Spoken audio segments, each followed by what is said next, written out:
Hey there, ladies and gentlemen. Welcome back to the Food Experience. Today's experience, I got a real special one for you here. I was contacted by a company called Aobosi, and they were kind enough to send me this air fryer, the FM9010, for the purpose of review. I will be giving it a fair and honest review. We're going to do an unboxing here. I'm going to go over all the features. I'll show you all the accessories it comes with, and then tomorrow and the next day, I'm going to follow up and record one video with a bunch of different cooking demonstrations. I think that will be cool, and I like the fact that I'm going to separate it into two videos so it's not so long and drawn out. So that being said, let's take a look at the Aobosi FM9010 air fryer, and here we go. Here's a look at the box that the Aobosi FM9010 comes in.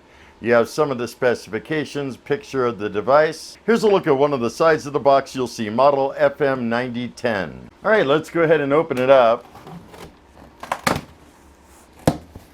After looking at this, I think I'm going to open it from the bottom first and pull the box off. So here's a look at the bottom. Looks like all the accessories are there. And I believe this is a handle. Then you have your standard wire rack. Then you'll get this bag, and inside the bag is a user instruction manual, a rotisserie spit, and the fry basket. And they also give you 2 forks for the rotisserie in the bag. And not to worry, I'm going to go over all these components individually. I'm going to turn it right side up and try to pull off the box. All right, 1, 2, 3.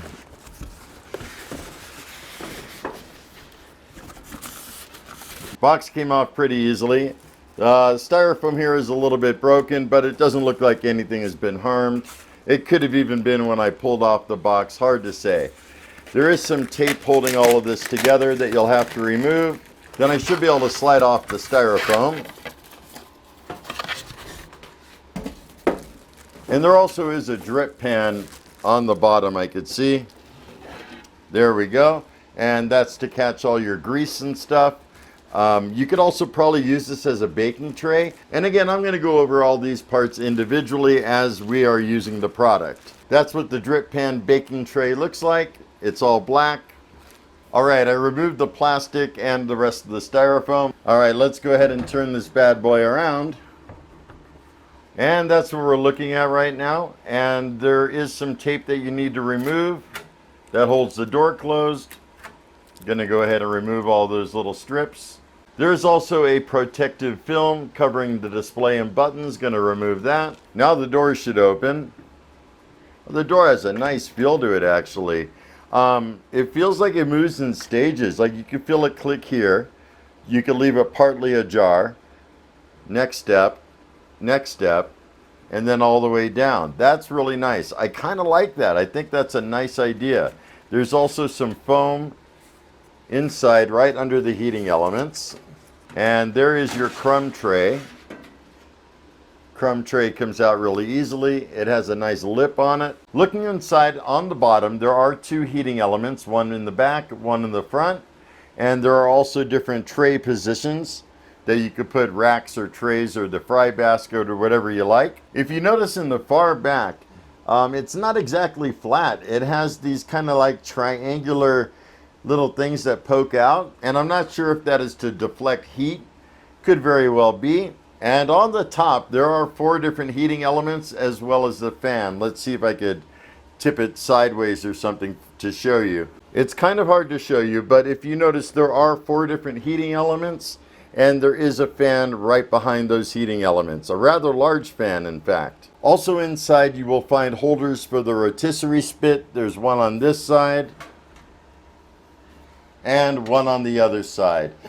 The side on the right, that's where you want to put the rod in first, and then the left side just kind of drops down. There's also a button right here, and I believe that's to halt the process if the door is opened. Rather nice large see-through window. You'll also have icons right here that kind of show what type of foods to be cooked on each level, okay? Like the one on the bottom shows like a piece of cake, probably used for baking. The next one up is probably for your commonly used items. It shows French fries, steak, chicken, pizza, bread. And then above that, not sure what that is. It's round, maybe a bagel, I don't know.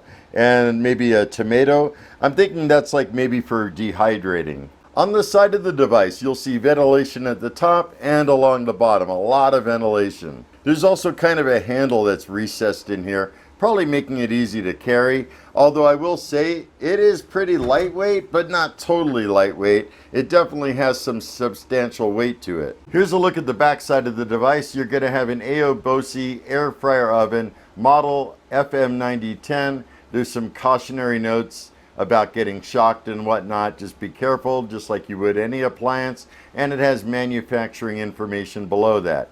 There's also some further ventilation here and on this side. Right here you see some things that are recessed inward. They're like squares to a triangle, and these are the things I showed you inside of the oven. And there's also some further ventilation right there, and I believe maybe that is for airflow to get into for the fan. I'm not entirely sure yet.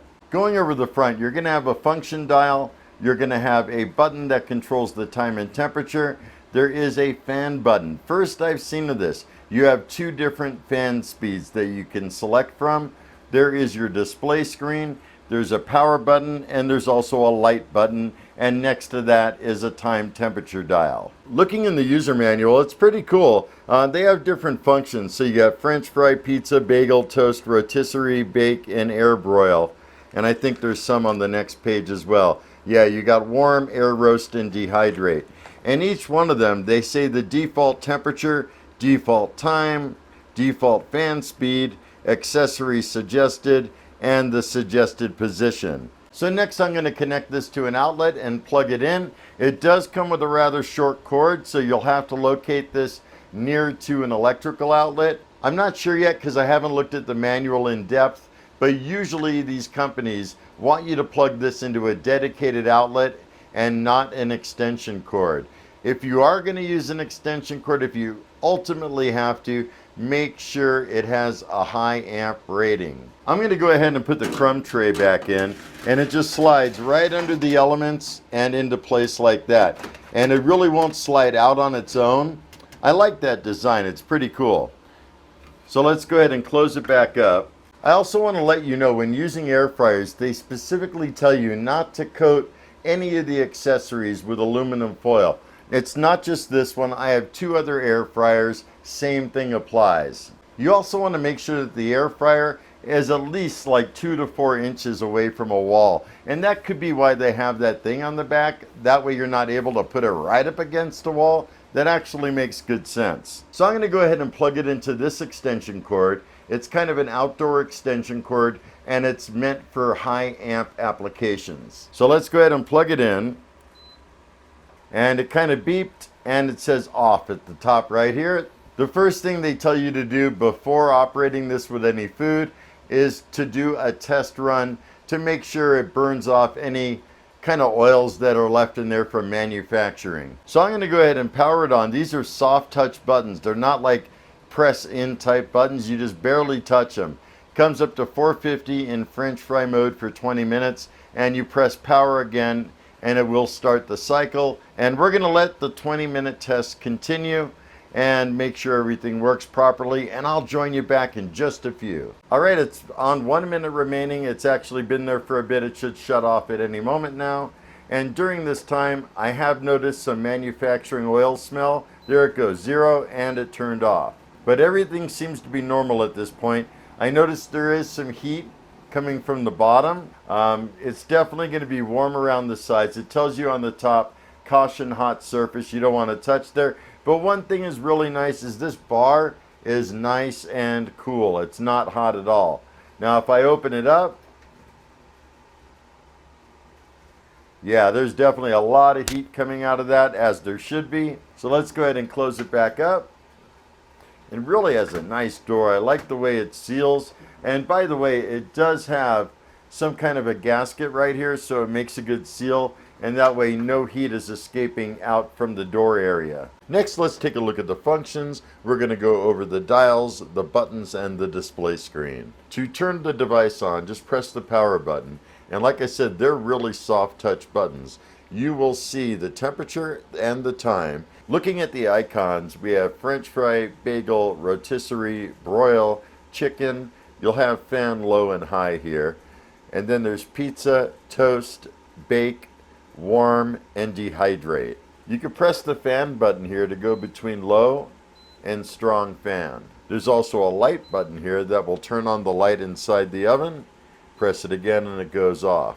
So by default it's in French fry mode for 450 degrees and 20 minutes. So if you want to change the default times and temperature, just go ahead and press the time temp button once, and now you could select the temperature. You could go down lower than 450, or if you go over 450, it's going to round robin and go to 150.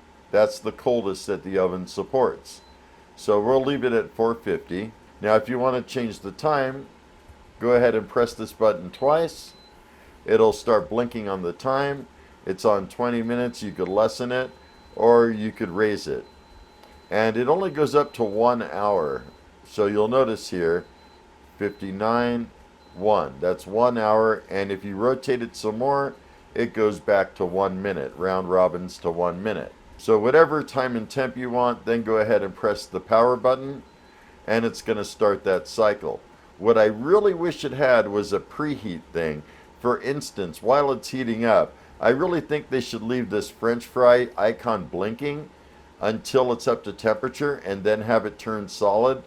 But in general, you could just add, like, I would say at the most 10 minutes to your cooking time to preheat, and I always recommend a preheat. Also to note, each one of these functions operates a little differently in respect that some use the upper heating elements, some use the lower. Let's go ahead and turn the function dial, and that's how you get to the different options.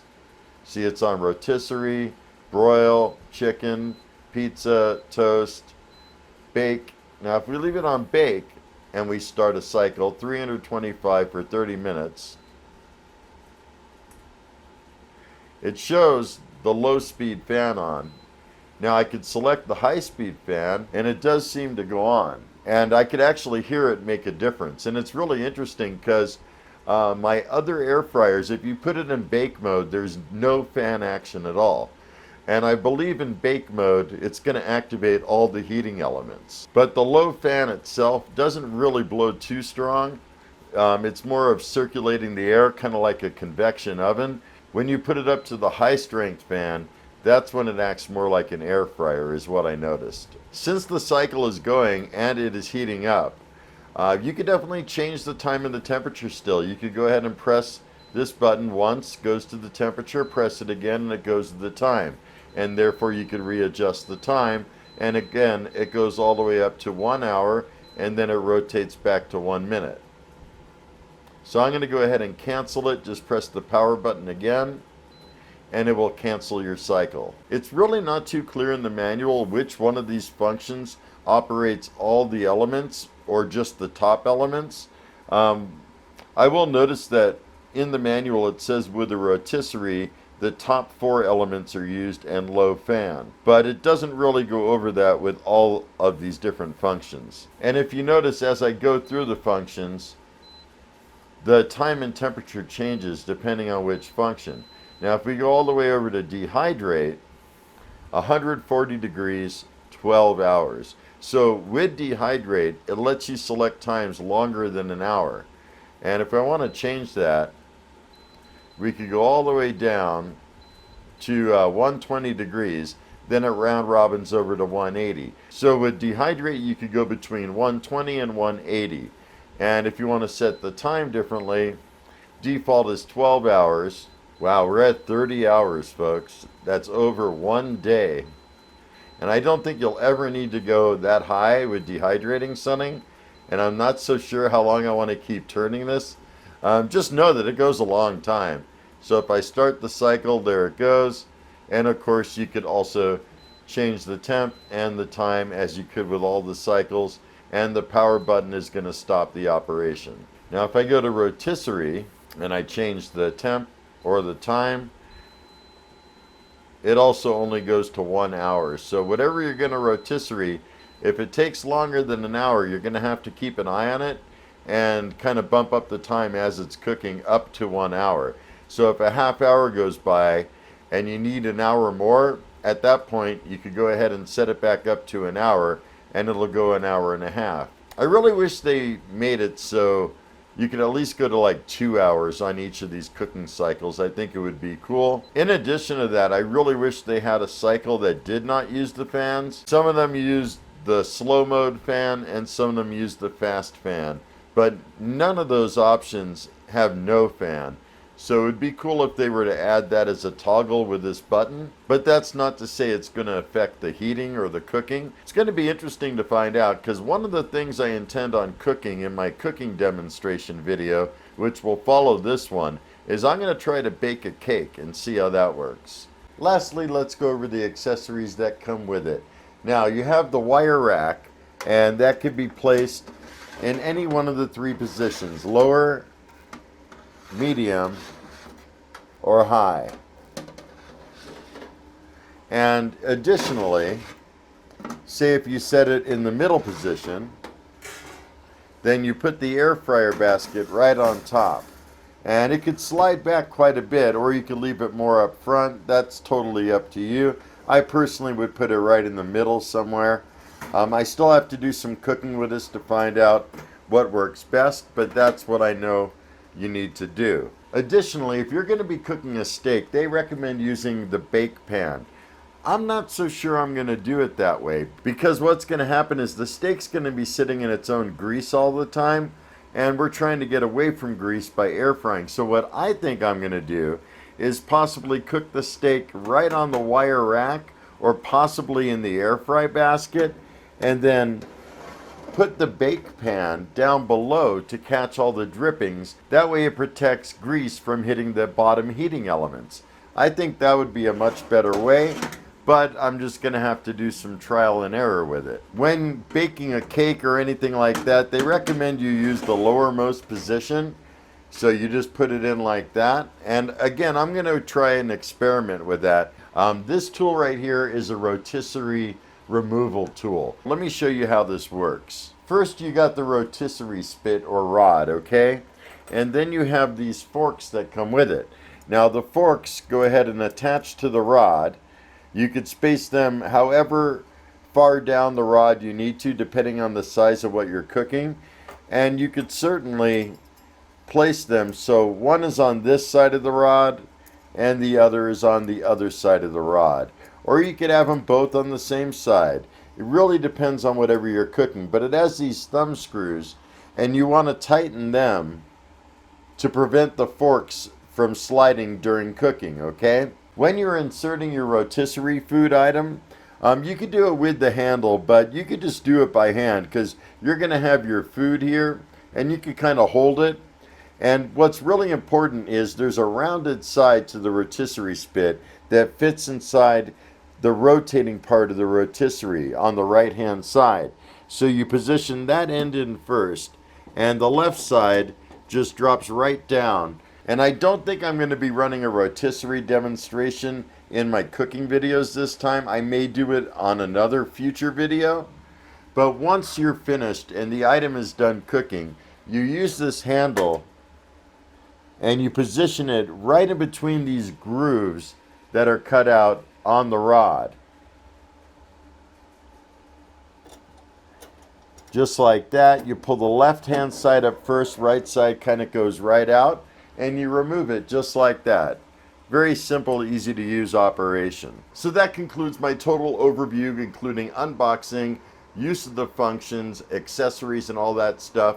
And stay tuned, because tomorrow I'm going to release another video with cooking demonstrations, and we will see how each food comes out. I have some ideas. I think I'm going to do some bacon, frozen French fries, frozen pizza, baked potato, steak, and also chicken wings. I think that's a good start. Oh yeah, I forgot something. And a cake. I'm thinking maybe a strawberry cake. I'll just buy some cake mix rather than to make it myself, which I've done before, but I'm just trying to make this simple and not as drawn out as possible. So stay tuned for that video. It will be coming right up. Otherwise, I hope you enjoyed this video of the Aobosi FM9010 Air Fryer Oven. It's been fun doing this video, and I look forward to see what it can cook. If you're new to my channel, make sure to hit that subscribe button on the way out. I got all kinds of good stuff coming up. And I certainly like when you guys leave comments down below. So drop me a line. I enjoy interacting with you. And with that said, we are going to buzz out of here. Have a stellar day. Be excellent. And most of all, remember me. I am KJ Andy O, your food experience host with the most. Y'all take care, and I'll see you next time.